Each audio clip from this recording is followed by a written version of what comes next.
core in it taken from the Pacific. The first thing we want to do is try to characterize this before we split it open. And what you see here are unique one-off coring tracks that do a variety of physical property measurements. Craig mentioned that there are a variety of different measurements made.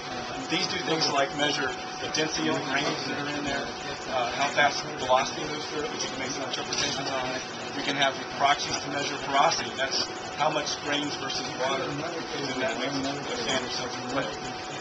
We do this at very high resolution on the centimeter scale, and my personal science background was not in this area, and so when I got in here, this is what is really nice. You end up learning a lot when you sail on these expeditions. I really didn't appreciate the measurements that were going to be made with this the first time I sailed. And when I saw the first printout of one of these things, and you could see the glacial and interglacial cycles recorded in the sediments, and you hadn't even opened up and looked at it, that's when I realized, okay, that's why these guys make all these different measurements.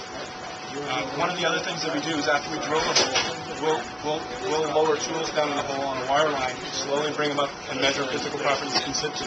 So some of the same properties we're measuring here, we're measuring on these logs. So if we're coring in a place where we're having a tough time coring and we may not be getting 100% recovery, you can correlate and tie it into the logs and get the full listening story of what's going on.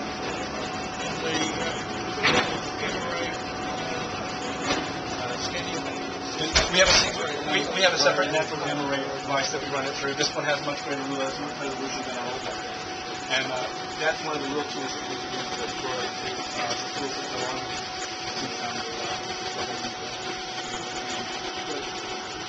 This was, again, an in-house one that